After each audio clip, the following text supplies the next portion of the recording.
Hello दोस्तों, कैसे हैं आप लोग। एक बार वापस से आपका स्वागत है मेरे चैनल में। आज मैं आपके लिए लेके आया हूँ एक कानून का नाम है हमारे बाल श्रम निषेध और नियमन संशोधन अधिनियम 2016।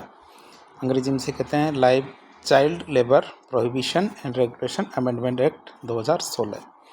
तो आज इसके बारे में बातचीत करेंगे। तो ये अधिनियम क्या है, जो हमारे बाल श्रम है बच्चे होते हैं उनके लिए बनाया गया है। उनको क्या है, बाल श्रम को निषेध किया जाएगा, साथ ही साथ क्या है, नियमित किया जाएगा। अब आप सोचेंगे निषेध और नियमित दो शब्द क्यों डाले गए हैं। क्योंकि 14 साल से नीचे के जितने भी बच्चे होंगे उनको तो निषेध किया जाएगा कि वो किसी भी तरह की बाल श्रम की एक्टिविटीज़ में काम नहीं करेंगे।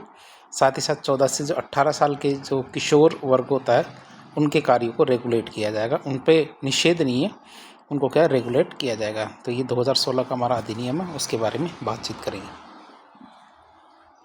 अब आप सोचेंगे ये संशोधन क्यों है। क्योंकि 1986 में हमारे ये अधिनियम आ चुका था, बाल श्रम निषेध और नियमन अधिनियम 1986 में आ चुका था, जिसमें कुछ परिवर्तन किया गया 2016। जो अधिनियम था 1986 वाला, उसमें क्या था कि कुछ विशेष प्रकार के जो व्यवसाय थे उनमें बच्चों को काम करने पर रोक लगाती थी। ये कहती थी कि बच्चे कुछ विशेष प्रकार के व्यवसाय हैं उनको नहीं कर सकते, बाकी सारे व्यवसाय वो कर सकते हैं। लेकिन और अन्य जो व्यवसाय हैं उनमें बच्चों में काम करने को की जो स्थिति है उसको नियमित करता था कि किन किन कामों में वो काम कर सकते हैं, किन किन में नहीं कर सकते। तो उनमें कुछ क्या परिवर्तन किया गया। और परिवर्तन के बाद साफ साफ कह दिया गया कि 14 साल से कम उम्र के बच्चे तो काम कर ही नहीं सकते, और 14 से 18 वाले एक विशेष परिस्थिति है या विशेष कार्य है जिनके अंदर ही कार्य कर सकते हैं। अब हम देखते हैं आज़ादी से पहले, हमारी आज़ादी से पहले भी इस तरह के कोई कानून बने थे या नहीं बच्चों के कार्य को रेगुलेट करने के लिए। तो ऐसा पहला कानून बना था हमारा प्रथम कारखाना अधिनियम। क्या प्रथम कारखाना अधिनियम हमारे 1881 में आया था, लॉर्ड रिपन के समय पे जो प्रथम कारखाना अधिनियम कहलाता था। अब प्रथम कारखाना अधिनियम 1881 है, वो भी इसी तरह का कुछ रेगुलेशन लेके आया था। तो ये जो रेगुलेशन था ये हमारे कम से कम 100 मज़दूर रखने वाले जो कारखाने होते थे उनके अंदर लागू किया गया था। क्या जहाँ ऐसे कारखाने जिसमें कम से कम 100 मज़दूर काम करते हो उन पे लागू होगा। बात ये थी कि उसमें 7 वर्ष से जो कम उम्र के बच्चे हैं उनको कारखानों में किसी भी काम पे नहीं लगाया जा सकता। और 7 साल से ज़्यादा वाले जो बच्चे होंगे, जिसमें 7 से 12 वाले जो बच्चे होंगे वो केवल एक दिन के अंदर 9 घंटे ही काम करेंगे। क्या दिन के अंदर केवल 9 घंटे ही काम करेंगे, और 12 घंटे से ऊपर वाले को एक वयस्क की तरह ट्रीट किया जाएगा। ये हमारा लॉर्ड रिपन के द्वारा जो 1881 में प्रथम कारखाना अधिनियम आया था उसके कुछ प्रावधान थे। फिर इसी तरह हमारे दूसरा कारखाना अधिनियम आया 1891 में। तो 1891 में दूसरा कारखाना अधिनियम के क्या प्रावधान रहे। 1891 का जो दूसरा कारखाना अधिनियम था ये लॉर्ड लैंसडाउन के टाइम पे आया था। जो लॉर्ड लैंसडाउन थे 1891 में, उनके समय पे दूसरा कारखाना अधिनियम आता है। तो दूसरा कारखाना अधिनियम क्या कहता है कि ये इसको घटा करके, जैसे पहले कारखाना अधिनियम में 100 जो मज़दूर थे वो कारखाने 100 मज़दूरों वाले जो कारखाने थे उनको शामिल किया गया। तो दूसरे कारखाना अधिनियम में 50 कर दी गई 100 की संख्या को घटा करके। और पहले कारखाना अधिनियम में 7 वर्ष था, तो दूसरे कारखाना अधिनियम में इसको बढ़ा करके 2 साल बढ़ा करके 9 वर्ष कर दिया गया। तो 9 वर्ष तक के बच्चे कारखाने में काम नहीं कर सकते, और 9 से 19 वर्ष तक के जो बच्चे होंगे वो 7 घंटे ही काम करेंगे, इससे ज़्यादा काम नहीं करेंगे। ये फिक्स कर दिया गया। अब सबसे बड़ी चीज़ आती है, आप सोचेंगे बाल श्रम होता क्या, आखिर ये किस श्रेणी की बात होती है, किन कामों को बाल श्रम में गिना जाता है। तो बाल श्रम में क्या बात आती है कि बाल श्रम में कौन कौन सी चीज़ शामिल होती है। पहली बात कि हमारे आज़ादी से पहले और काफ़ी समय के बाद, आज़ादी के काफ़ी समय बाद तक भी कुछ प्रथाएं ऐसी चल रही थी जो गुलामी के रूप में होती थी, या गुलामी की तरह की कुछ प्रथाएं थी। ऐसी प्रथाएं बाल श्रम में गिनी जाएगी, जिसमें जैसे हमारे बेगारी प्रथा होती है, सागड़ी प्रथा होती है राजस्थान के अंदर। तो इस तरह की प्रथाएं इसके अंदर शामिल की जाएगी गुलामी की तरह, जिनमें बच्चों की बिक्री, तस्करी, रणबंधन का मतलब होता था कि कुछ हमारे जो गाँव के लोग होते थे, शहर के भी होते हैं, ऐसे तो कोई ज़रूरी नहीं गांव के हों, तो ये क्या करते थे, साहूकारों से पैसा उधार लेने के बदले में अपने बच्चों को गिरवी रख दिया करते थे। अब साहूकार क्या करते थे कि ऋण जाल में उनको फंसा लेते थे, और जब वो ऋण चुका नहीं पाते थे तो उनके बच्चों को उनके पास क्या गिरवी रखे होते थे, वो ज़िंदगी भर तक उनके क्या गुलाम बन के रहते थे। तो ये ऋण बंधन होता है, जबरन और अनिवार्य श्रम। तो कई बार क्या ज़बरदस्ती काम भी करवाया जाता है। तो इस तरह के कार्य को हम बाल श्रम में गिनेंगे। इसका अर्थ सशस्त्र संघर्ष में उपयोग में लिए गए बच्चे की जबरन और अनिवार्य भर्ती। कई जगह जैसे हमारे नक्सली एरिया हैं, बहुत सारे एरिया हैं, जैसे हमारे श्रीलंका के अंदर लिट्टे था, तमिलीलम टाइगर्स तमिलीलम, तो लिट्टे था। तो लिट्टे के अंदर भी क्या होता था, या फिर हमारे जो नक्सली एरिया इनमें भी क्या होता है, जो छोटे छोटे बच्चे होते हैं इनको ज़बरदस्ती भर्ती कर लिया जाता है और उनको ट्रेनिंग करवाई जाती है और उनको नक्सलाइट्स और जो हमारे आर्म्ड ग्रुप होते हैं उनके अंदर उनको ट्रेंड करने की कोशिश की जाती है। ये भी हमारे बाल श्रम में गिनती आएगा, जब ज़बरदस्ती आप किसी को भर्ती करते हो। किसके लिए? सशस्त्र संघर्ष करने के लिए। फिर वेश्यावृत्ति के लिए, अश्लील साहित्य के उत्पादन के लिए और अश्लील प्रदर्शन के लिए बच्चों का उपयोग करते हो, तो ये भी हमारे बाल श्रम में गिनती आएगा। प्रासंगिक जो अंतर्राष्ट्रीय संधियाँ हैं उनमें परिभाषा के अनुसार विशेष रूप से जो नशीले पदार्थ है या नशीली दवाएँ उनके उत्पादन, तस्करी के लिए, अवैध गतिविधि के लिए बच्चे का उपयोग करते हैं, तो ये भी बाल श्रम में गिनती आएगा।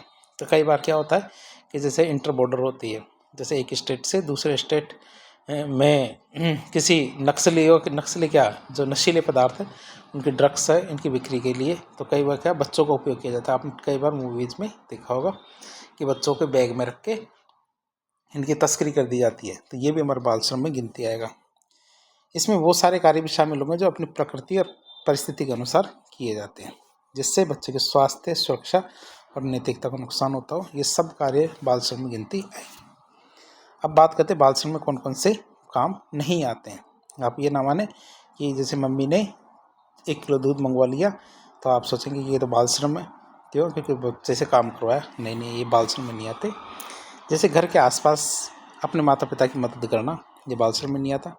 पारिवारिक व्यवसाय में सहायता करना, ये बाल श्रम में नहीं आता। स्कूल के घंटों के बाद, मतलब स्कूल के टाइमिंग के बाद और स्कूल की छुट्टियों के दौरान यदि कोई बच्चा पॉकेट मनी कमाना चाहता है और उसके लिए कुछ काम करता है, तो ऐसी गतिविधियां बाल श्रम में गिनती नहीं आती। वास्तव में देखें तो ये गतिविधियाँ क्या बच्चों के विकास में योगदान देती है, न कि कोई बाल श्रम की श्रेणी में आती है। अब हम देखेंगे 1986 का जो अधिनियम जिसमें संशोधन किया गया, तो पहले 1986 अधिनियम के प्रावधान देखें। 1986 के प्रावधान में क्या दिया गया था कि 14 वर्ष से कम आयु के जो बच्चे हैं उनको 18 व्यवसाय और 65 प्रक्रिया, जो 14 साल के जो बच्चे हैं वो 18 व्यवसाय और 65 प्रक्रिया, जिसमें कुछ विशेष व्यवसाय जैसे हमारे ऑटोमोबाइल वर्कशॉप है, बीड़ी व्यवसाय, कालीन बुनाई, हथकरघा, पावरलूम, खनन उद्योग, ऐसे करके जो 65 क्रियाएँ थी उन सब को छोड़ के किसी भी काम करने की अनुमति थी। 18 तो व्यवसायों के लिए और 65 प्रक्रियाएँ हैं उनमें काम करने की उनको अनुमति नहीं थी, बाकी सब में अनुमति थी उनकी 14 साल से कम उम्र के जो बच्चे थे। अब जैसे कौन कौन से थे? ऑटोमोबाइल वर्कशॉप है। ऑटोमोबाइल वर्कशॉप तो जानते हैं, गाड़ियों की जो क्या कहते हैं सर्विस होती है ना, वहाँ पे। बीड़ी निर्माण, कालीन, हथकरघा, पावरलूम, खनन, घरेलू कार्य, तो ये सब कार्य हैं। इनको छोड़ करके जो 18 व्यवसाय और 65 प्रक्रियाएँ, इनको छोड़ करके किसी भी व्यवसाय में लगने की पूरी आज़ादी थी। 14 वर्ष से कम उम्र के बच्चों को पारिवारिक व्यवसाय में खतरनाक और गैर खतरनाक दोनों तरह के काम करने की अनुमति दी गई थी कि यदि कोई पारिवारिक व्यवसाय है, अब पारिवारिक व्यवसाय में तो साफ साफ कह दिया कि पारिवारिक व्यवसाय तो कैसा भी हो, 14 साल से कम उम्र के बच्चे उनमें काम कर सकते हैं, काम मतलब मदद कर सकते हैं। लेकिन ये तो कोई ठीक नहीं बात, क्यों? क्योंकि हो सकता है कि पारिवारिक में जैसे चाचा, मौसा या फूफा या किसी भी परिवार का, तो परिवार तो बहुत बड़ा होता है, तो कई बार ज़बरदस्ती के परिवार भी बना लिए जाते हैं। बच्चे क्या पारिवारिक व्यवसाय में काम करने में सक्षम होंगे, भले ही बच्चे के परिवार से वो संबंधित हो या ना हो। कई बार क्या पारिवारिक व्यवसाय का मतलब घरों के अंदर होने वाले व्यवसाय, तो कई बार तो कोई ज़रूरी नहीं है कि जिसके पास व्यवसाय है जो उसका रिश्तेदार हो, वो रिश्तेदार ना हो, तब भी क्या किया जाता है कि बच्चे को वहाँ पे लगा दिया जाता है। किशोरों को काम करने के घंटे और शर्तों के बीच में संबंध में कोई कामकाजी नियम प्रदान नहीं किया गया था। जो हमारे किशोर हैं, तो किशोरों को क्या काम के घंटों और शर्तों के संबंध में क्या कोई कामकाजी नियम प्रदान नहीं किया गया। फिर प्रावधानों का उल्लंघन एक गैर अपराध था, मतलब इन प्रावधानों का कोई उल्लंघन कर देता था तो उसको गैर अपराध की श्रेणी में डाला गया, अर्थात उस पर कोई सज़ा नहीं थी। फिर अधिनियम के कार्यान्वयन के लिए कोई भी अधिकारी जिम्मेदार नहीं था। 86 के जो कानून था उसके अंदर क्या, यदि इन प्रावधानों का उल्लंघन होता है तो अधिकारी इसके लिए कोई जिम्मेदार नहीं था। फिर बाल श्रम से बचाए गए जो बच्चे थे उनके लिए किसी भी तरह की कोई पुनर्वास नीति का कोई प्रावधान नहीं था कि उनके लिए क्या किया जाएगा ये सब। तो 2016 में हमारे मोदी जी के आने के बाद इसके अंदर परिवर्तन किया जाता है। तो बाल श्रम निषेध और नियमन संशोधन अधिनियम 2016 लाया जाता है। अब देखते हैं इस अधिनियम के अनुसार क्या है। अब इससे पहले क्या था, हमारा निःशुल्क और अनिवार्य बाल शिक्षा का अधिकार अधिनियम 2009 आ जाता है। कौन सा, निःशुल्क और अनिवार्य बाल शिक्षा का अधिकार अधिनियम 2009 आ जाता है, मतलब RTE, राइट टू एजुकेशन आ जाता है। अब इसकी वजह से क्या होता है, इस अधिनियम को ध्यान में रखते हुए सभी व्यवसायों में 14 वर्ष की आयु के नीचे के जो बच्चे हैं उनको काम पर रखने की पर पूरी तरह से रोक लगाई गई है। क्या, 14 वर्ष से कम आयु के जो भी बच्चे हैं उनको किसी भी तरह के काम पर रोक लगाई गई है। तो आप इसे क्रक्स समझ सकते हैं, सिवाय वहाँ पे जहाँ पे इस बच्चा क्या स्कूल के बाद अपने परिवार की सहायता करता है। साथ ही साथ जो हमारे श्रव्य दृश्य उद्योग होते हैं, जैसे हमारे सिंगिंग, डांसिंग, टीवी उद्योग होते हैं ना, ये हमारे फिल्म इंडस्ट्री, इनके अंदर और खेल कूद के अंदर, इनके अंदर तो कर सकता बच्चा, इनके अलावा नहीं करेगा। साथ ही इस अधिनियम में एक शब्द जोड़ा गया जिसे कहते हैं किशोर। किशोर नाम के व्यक्ति का एक नया वर्ग जोड़ा गया। किशोर की बात करें तो 14 से 18 वर्ष की आयु के बीच के जो व्यक्ति होते हैं उनको किशोर कहा जाता है। क्या, 14 से 18 साल तक के जो बच्चे होते हैं उन व्यक्ति को किशोर कहा जाएगा, जिसके लिए खतरनाक व्यवसाय जिसमें खनन, ज्वलनशील पदार्थ और खतरनाक प्रक्रियाएं, इनमें काम करने पर रोक है। बाकी सब कामों पे खुली छूट है। बाकी जैसे हमारे खनन है, ज्वलनशील पदार्थ है, खतरनाक प्रक्रियाएं है, तो इसमें क्या है कि नियम नहीं बताया गया कि इतने कामों में रोक है। तो कुछ के नाम बता दिए और कुछ केंद्र सरकार के लिए कह दिया कि केंद्र सरकार इस सूची में और भी व्यवसाय को जोड़ सकती है, ये जुड़े हुए को हटा भी सकती है।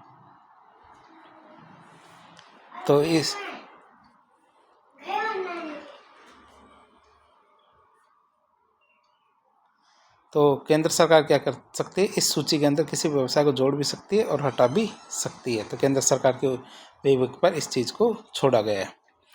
अब बात करते हैं हमारे अधिनियम की क्या क्या प्रावधान है। जो हमारा 2016 का अधिनियम है, तो 2016 के अधिनियम के क्या क्या प्रावधान है। पहला प्रावधान आता है हमारे 14 वर्ष से कम उम्र के बच्चों के रोजगार पर पूर्णतः प्रतिबंध लगाया गया है। क्या, 14 वर्ष से कम उम्र के जो बच्चे हैं उनके रोजगार पर पूर्णतः प्रतिबंध लगाया गया। अब इससे क्या फ़ायदा होगा, इससे पहला फ़ायदा तो ये होता है कि पूर्ण प्रतिबंध यह सुनिश्चित करेगा कि 14 वर्ष से कम उम्र के बच्चे शिक्षा के अधिकार के अधिनियम के तहत स्कूल में हैं, मतलब पढ़ाई कर रहे हैं। तो वो कुछ करेंगे नहीं तो पढ़ाई तो कर ही लेंगे। फिर बच्चों को केवल स्कूल के घंटों के बाद छुट्टियों के दौरान काम सीखने और काम करने की अनुमति दी जाती है। बच्चों को क्या किया जाता है, केवल स्कूल के घंटों के बाद या फिर छुट्टियों के दौरान काम सीखने या काम करने की अनुमति दी जाती है। बस एक ही शर्त है कि वो काम क्या है, खतरनाक नहीं होना चाहिए। बशर्ते वो व्यवसाय क्या खतरनाक ना हो, तभी वो ऐसा कार्य कर सकता है। अब इस चीज़ से क्या फ़ायदा होगा, इससे जो कामकाजी बच्चे हैं उनको अपने पारंपरिक जो कौशल सीखने में मदद मिलती है और उन्हें अनुशासन, निर्णय लेने, जिम्मेदारी आदि की भावना जैसे जो जीवन के मूल्य हैं उनको निर्माण करने में भी मदद मिलती है। कब, जब हमारे पारिवारिक जो व्यवसाय हैं उनके अंदर काम कर सकेंगे, लेकिन बस वो खतरनाक नहीं होनी चाहिए पारिवारिक व्यवसाय। तो वही है, और वो भी स्कूल के घंटों के बाद या छुट्टियों के दौरान। फिर बात आती है 14 वर्ष से कम उम्र के बच्चों को पारिवारिक व्यवसाय और उद्योग में काम करने की अनुमति तभी दी जाएगी जब वो गैर खतरनाक हो। इससे क्या फ़ायदा, क्या हो, गैर खतरनाक शब्द क्यों डाला गया है, क्योंकि इससे उनके क्या स्वास्थ्य की रक्षा होगी और बच्चों का कल्याण सुनिश्चित होगा। बच्चे क्या अपने पारिवारिक व्यवसाय में तभी काम कर सकते हैं जब वो उनके लिए सुरक्षित हो तभी काम करेंगे, नहीं तो नहीं करेंगे। फिर बच्चे के पारिवारिक व्यवसाय में काम करने में सक्षम होंगे, भले ही वह बच्चे के परिवार से संबंधित न हो। जैसे हमारे श्रव्य दृश्य उद्योग, खेलकूद उद्योग, ये सारे उद्योग होते हैं कि पारिवारिक व्यवसाय में काम करने में सक्षम होंगे, चाहे वो बच्चे के परिवार से संबंधित क्यों न हो, केवल तभी जब व्यवसाय गैर खतरनाक हो। फिर इससे क्या फ़र्क पड़ेगा, इससे क्या कामकाजी बच्चों को अपने पारंपरिक कौशल और जीवन के मूल्यों को सीखने का मौका मिलता है। इससे क्या होता है, बच्चों को अब उनका जो पारंपरिक कौशल है और जीवन के मूल्य है उनको सीखने का मौका मिलता है। फिर आता 14 से 18 वर्ष के बीच के बच्चों को किशोरों के रूप में वर्गीकृत किया गया है। क्या किया गया है? 14 से 18 वर्ष के बच्चों को किशोरों के रूप में वर्गीकृत किया गया है और उन्हें खतरनाक व्यवसाय जैसे हमारे खनन, ज्वलनशील पदार्थ, खतरनाक प्रक्रिया, इनमें काम करने की अनुमति नहीं दी गई है। तो हमारे खनन, ज्वलनशील पदार्थ और खतरनाक जो प्रक्रियाएँ हैं उनमें काम करने की अनुमति नहीं दी गई है। अब इससे क्या फ़ायदा होगा? इससे हमारे किशोर है तो किशोरों के स्वास्थ्य की सुरक्षा होगी। फिर गैर खतरनाक व्यवसाय में काम करने वाले किशोर हैं उनके विनियमित कामकाजी मौजूद है। मतलब वही बात है कि गैर खतरनाक काम होंगे तभी वो कर सकता है। तो गैर खतरनाक व्यवसाय में काम करने के लिए वाले किशोर है उनका शोषण नहीं किया जा सकता, ऐसी परिस्थितियाँ होनी चाहिए। भाई गैर खतरनाक व्यवसाय वहाँ पे भी ऐसी परिस्थितियाँ होनी चाहिए कि जो हमारे किशोर है उनका शोषण नहीं होना चाहिए। कोई बच्चा किसी व्यवसाय में काम नहीं कर सकता है, इसलिए निषिद्ध व्यवसाय की सूची अनंत कर दी गई है। क्या कि कोई बच्चा 14 साल से कम उम्र का बच्चा है वो किसी भी व्यवसाय में काम नहीं कर सकता। इसीलिए पहले ऐसे था कि 18 व्यवसाय और 65 प्रक्रियाएँ उनको रोका गया था, लेकिन अब तो अनंत कर दी गई, किसी में भी नहीं कर सकता। क्यों? क्योंकि रोजगार पर ही प्रतिबंध है। सिर्फ पहले क्या होता था, सिर्फ 18 व्यवसाय और 65 प्रक्रियाओं पर नहीं बल्कि पूरे के पूरे काम पर ही प्रतिबंध लगाया गया। फिर सरकार क्या गैर खतरनाक व्यवसाय के लिए एक सकारात्मक सूची प्रदान कर सकती है। सरकार क्या कर सकती है? गैर खतरनाक व्यवसायों की एक सकारात्मक सूची प्रदान कर सकती है जहां एक किशोर काम कर सकता है और एक बच्चा सहायता कर सकता है। तो गैर खतरनाक व्यवसायों की एक सूची मतलब एक लिस्ट दे सकती है केंद्र सरकार, समय समय पर उसको अपडेट भी कर सकती है, जहाँ पे एक किशोर 14 से 18 साल वाला काम कर सकता है और सहायता कर सकता है। इससे क्या फ़र्क पड़ेगा? सरकार को गैर खतरनाक के रूप में वर्गीकृत व्यवसायों में किशोरों को के रोजगार को प्रतिबंधित करने की अनुमति देने का सक्षम प्रावधान किया गया कि वो तो काम कर ही सकते हैं। फिर बात करें जो ये प्रावधान है, प्रावधानों का उल्लंघन क्या एक अपराध माना जाएगा। संज्ञेय अपराध मतलब जिसकी सजा होगी। ये प्रावधान किए गए हैं तो इनका यदि उल्लंघन किया जाता तो इस संज्ञेय अपराध की तरह देखा जाएगा। किसी बच्चे को काम पर रखने के लिए दंड को बढ़ा करके 6 महीने से लेकर 2 साल के बीच में किया गया है। पहले 3 महीने से 1 साल तक का दंड होता था। मतलब जो प्रावधान थे 86 वाले 1986 वाले, उसमें तो ये दिया गया था यदि प्रावधान को उल्लंघन किया जाता है तो 3 महीने से 6 महीने का 1 वर्ष तक का की जेल होगी, कारावास होगा। लेकिन अब इसको बढ़ा कर क्या किया, 6 महीने से 2 साल तक की जेल कर दी गई है। और पहले 20,000, अब क्या है 20,000 से 50,000 रुपये का जुर्माना किया जाता है। पहले 10,000 से और 20,000 का जुर्माना था, इसको बढ़ा दिया गया। 10,000 से 20,000 को बढ़ा करके 20,000 से 50,000 कर दिया गया जुर्माना। जो मतलब काम पे रखेगा उसको देना पड़ेगा। और जेल भी 6 से 2 साल की, 6 महीने की तो जेल होगी ही होगी। ये दोनों काम कर दिए गए। किसी किशोर को खतरनाक व्यवसाय में काम रखने के लिए 6 महीने से 2 साल के बीच में कारावास और 20,000 से 50,000 रुपये जुर्माना या फिर दोनों भी किए जा सकते हैं। अब ये तो वो है जो हमारे नियोक्ता है जो उस बच्चे को काम पे रखता है उसके लिए था। अब माँ बाप के लिए भी क्या किया गया, किसी भी अभिभावक के पकड़े जाने पर अपने बच्चे को काम पर रखने के लिए पहली बार में सज़ा माफ़ कर दी जाएगी। यदि अभिभावक को पता चल गया कि ये माँ बाप है और ये अपने बच्चों को काम पर रखा है इन्होंने, तो पहली बार में तो उनको माफ़ कर दिया जाएगा। अब आप सोचेंगे पहली बार में क्यों माफ़ किया जाता है? क्योंकि हो सकता है उन माँ बाप को जो नियम कानून है उसके बारे में पता ही ना हो सकता है वो पढ़े लिखे ना हो, निरक्षर हो। तो इस चीज़ को देखते हुए पहली बार तो उनको माफ़ कर दिया जाता है। अब दूसरी बार पकड़े जाते हैं तो उन पर 10,000 रुपये का जुर्माना होता है, और हर बार पकड़े जाएंगे तो अगली बार से 10,000 रुपये का जुर्माना हर बार होगा। तो इस तरह से उन पर भी दंड का प्रावधान रखा गया। अब इससे क्या प्रभाव पड़ेगा? बाल श्रम कानून के उल्लंघन पर FIR की कार्रवाई के लिए DM की ज़रूरत नहीं है। मतलब बाल श्रम का उल्लंघन हुआ है और FIR करने से पहले 1986 के कानून में क्या DM की जो परमिशन चाहिए होती थी, मतलब DM होता है ना, तो DM की परमिशन चाहिए होती थी, लेकिन अब DM की परमिशन की ज़रूरत नहीं है। जिला मजिस्ट्रेट एक अधीनस्थ अधिकारी को प्रवर्तन के लिए जिम्मेदार बनाया जा सकता है। जिला मजिस्ट्रेट या फिर कोई अधीनस्थ अधिकारी है, जिला मजिस्ट्रेट खुद कर सकता है या फिर अपने अधीनस्थ किसी भी अधिकारी को कह सकता है कि भाई ये वाला जो कानून है इसको प्रभावी ढंग से लागू करना है, और अपनी शक्तियाँ या तो खुद काम में लेगा या फिर जो अपना अधीनस्थ अधिकारी है उसको वो सारी शक्तियाँ दे देगा कि भाई ये सारे काम करने हैं। क्योंकि बार बार में DM के पास आएंगे तो क्यों, DM के पास बहुत सारे काम होते हैं। वो सारे काम एक साथ अकेला नहीं कर सकता। अब इससे क्या प्रभाव पड़ेगा? अधिनियम के प्रावधानों के उल्लंघन के लिए जो नामित अधिकारी है उस पर विशिष्ट जिम्मेदारी डालने का प्रभाव, क्या डालने का प्रावधान, यह बेहतर प्रवर्तन सुनिश्चित करेगा कि भैया ये कानून ठीक तरह से लागू हो। फिर जो बचाए गए बच्चे हैं उनके लिए उचित सरकार के योगदान के लिए एक बाल और किशोर श्रमिक पुनर्वास निधि के लिए वैधानिक प्रावधान भी सुनिश्चित किया गया। अब ये तो वही है कि बच्चे को सुरक्षित बचा लिया गया। अब जो नियोक्ता है उससे भी जुर्माना वसूल किया गया, 20,000 से 50,000 रुपये का जुर्माना ले लिया गया, और माँ बाप से भी क्या 10,000 रुपये तक का जुर्माना ले लिया। अब सरकार क्या कहती है कि भैया ये जुर्माना में मिला है ना, हम क्या है कि इसको कहीं काम में नहीं लेंगे, हम इसको ले एक फ़ंड बनाएंगे। और फंड क्या है? एक बाल और किशोर श्रमिक पुनर्वास निधि। क्या? बाल और किशोर श्रमिक पुनर्वास निधि है, एक फंड है, तो इसका निर्माण करेंगे और इसके अंदर उन पैसों को डाल देंगे। और फिर इस फंड को, जैसे फंड का अमाउंट बढ़ता जाएगा, फंड का अमाउंट जैसे जैसे बढ़ता जाएगा तो इस फंड का उपयोग क्या किस में किया जाएगा? जो बच्चे हैं उनके पुनर्वास के लिए किया जाएगा। क्योंकि जरूरी नहीं है कि उनके माँ बाप हो। अब उनके माँ बाप नहीं है तो हमारी बहुत सारी योजनाएं, जैसे हमारे पालनहार योजनाएं, बहुत सारी योजनाएं जिनमें बच्चों को क्या पुनर्वास किया जाता है, तो उन पुनर्वास के लिए उनको काम में लिया जाएगा, जिसमें क्या है सभी जुर्मानों की राशि सरकार भी इसके अंदर अपनी तरफ से पैसा डालती है। यदि एक बच्चा इसके अंदर शामिल पाया जाता है तो सरकार की तरफ से 1,500 रुपये की निधि इसके अंदर डाली जाती है, और हर पीड़ित बच्चे के हिसाब से।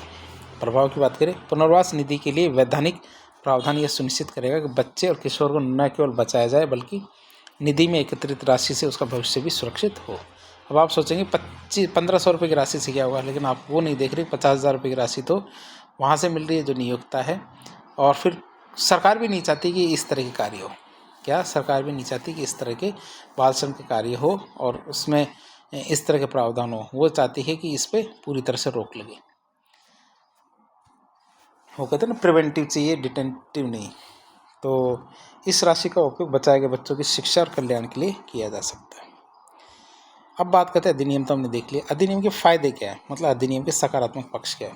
पहला सकारात्मक पक्ष है, 14 से कम उम्र के बच्चे हैं उनके लिए पूर्णतः प्रतिबंध लगाया गया है। अधिनियम के तहत 14 वर्ष से कम आयु के बच्चे हैं उनके किसी भी व्यावसायिक और आर्थिक गतिविधियों में कार्य करने पर पूर्णतः प्रतिबंध लगाया है, कुछ कार्य को छोड़ करके।